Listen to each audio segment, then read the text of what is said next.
At 5:40 in the morning, Claire Bennett heard her mother moving quietly outside her bedroom. She opened her eyes but stayed still. A few seconds later, the footsteps disappeared.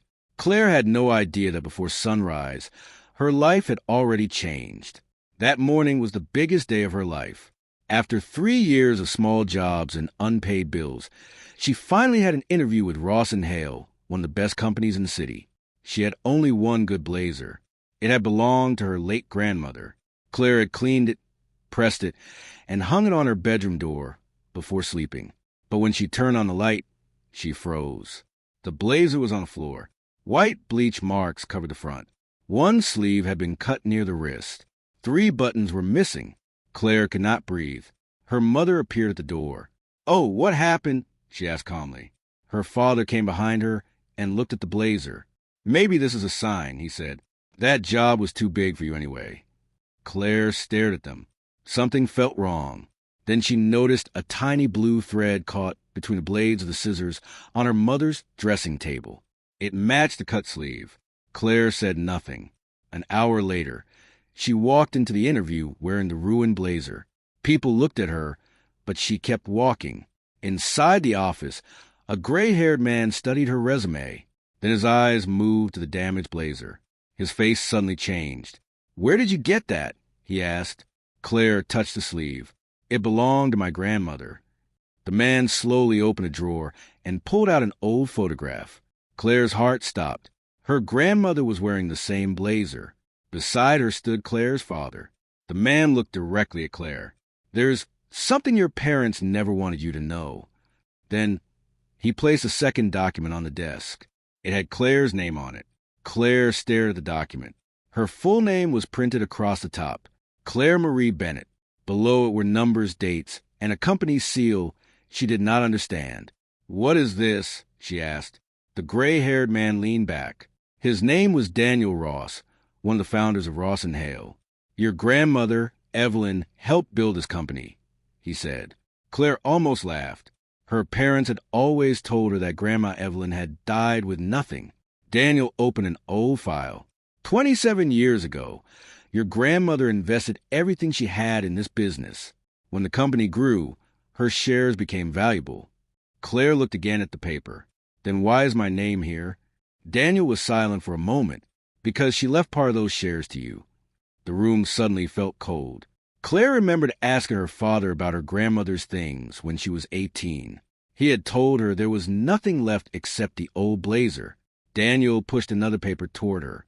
It showed regular payments. Large payments. They had started when Claire turned 18.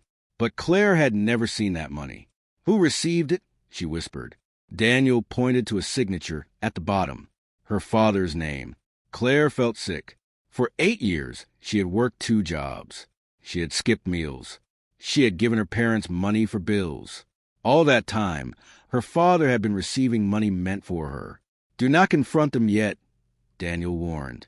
He turned his computer screen toward her. Someone had taken another large amount 3 days earlier. Claire stared at the number. $50,000. Then she noticed the account beside it. She knew that number. She had seen it on a bank letter in her father's locked office. Daniel lowered his voice. "Claire, there is more." He opened the final page. Her parents had requested one last transfer. It would empty everything, and it was scheduled for Friday. Claire returned home before sunset. Her mother was waiting in the kitchen. "How was the interview?" she asked. Claire remembered Daniel's warning. She lowered her eyes. "Terrible." Her mother tried to hide a smile. Her father looked up from his phone. "I told you that job was too big for you." Claire nodded and walked upstairs. For the first time, their cruel words did not hurt. Now she knew why they wanted her to fail. At midnight, the house became silent. Claire left her room and walked toward her father's office. The door was always locked. As a child, she had once touched the handle. Her father had shouted so loudly that she never tried again. Tonight was different. Claire used the small key she had secretly taken from his desk. The lock clicked. Inside, everything looked normal. Then she noticed a metal box behind a row of books. Her hands shook as she opened it. Bank statements, property papers, letters. Claire searched quickly. Then she found an envelope with her grandmother's handwriting. For Claire on her 18th birthday. It had never been opened. Inside was a letter. Her grandmother had left Claire money, company shares, and a small lake house. Claire felt tears in her eyes. She had spent years believing she owned nothing. Then she found something worse. The family home had been bought using money from her account. Her brother's business had also been funded with her inheritance. Every time her parents said they were struggling, they had been spending her money. A floorboard creaked outside. Claire froze. Someone was coming. She quickly photographed every paper and returned the box. The door handle moved. Claire hid behind the curtain. Her father entered. He walked to the metal box and made a phone call. Friday morning, he whispered, sell the lake house. Claire covered her mouth. Then her father said something that terrified her. After that, Claire will have nothing left to find. Claire stayed behind the curtain until her father left. The moment his bedroom door closed, she slipped out of the office. She did not sleep that night. At 7 a.m, she called Daniel. By 9, she was sitting across from a lawyer named Sarah Cole. Claire placed her phone on the table. Photographs of bank papers, letters, and property records filled the screen. Sarah studied them carefully. Then she looked at Claire. Your parents did not borrow from you, she said. They took from you. Claire felt those words deeply. For years, she had asked permission for everything. Not anymore. Sarah contacted the bank and stopped Friday's transfer. Then she filed papers to block the sale of the lake house. By afternoon, everything changed. Claire returned home and sat quietly at the dinner table. Her mother talked about bills. Her father complained that Claire needed a better job. Then his phone rang. He answered with a smile. The smile disappeared. What do you mean, frozen? The room became silent. Her mother stared at him. Her father stood so quickly that his chair fell backward. Who stopped the transfer? Claire slowly put down her fork. Her father looked at her. For the first time, she saw fear in his eyes. You, he whispered. Claire walked upstairs and returned carrying the damaged blazer. She placed it on the table. You ruined this because you wanted me to miss that interview, she said calmly. Her mother turned pale. Claire touched the cut sleeve. But I went anyway. Her father stepped closer. What did they tell you? Claire looked directly at him. Enough. Then the doorbell rang. A man stood outside holding a thick envelope. He handed it to her father. Legal notice. Her father read the first page. His hands began to shake. Claire had frozen the money. She had stopped the sale. And now she wanted back everything they had taken. Her mother suddenly whispered, Claire, we can explain. Claire looked at both of them. Then explained why Grandma's letter was hidden for 8 years. Nobody answered Claire. Her mother looked at the floor. Her father crushed the legal notice in his hand. We protected you, he finally said. Claire almost smiled. By stealing from me? Her brother, Ryan, arrived 20 minutes later.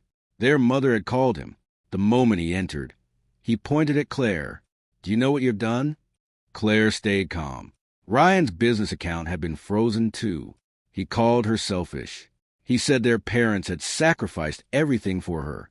Then Claire placed the bank records on the table. Your company started with $200,000, she said. Do you know where it came from? Ryan stopped talking. Their father stepped between them. That money belonged to this family. No, Claire said. It belonged to me. Her father laughed nervously. He claimed Grandma Evelyn had been confused before she died. That was when the doorbell rang again. Daniel stood outside. He carried a small recorder. Claire's father lost all color. Daniel placed it on the table. Evelyn knew someone might lie, he said. He pressed play. Claire heard her grandmother's voice. Clear, calm, certain. She named Claire as the owner of the shares, the money, and the lake house. Then she said one final sentence. My son may manage these things until Claire is 18. After that, every dollar belongs to her. The recording ended. Ryan slowly sat down. Claire's mother began crying.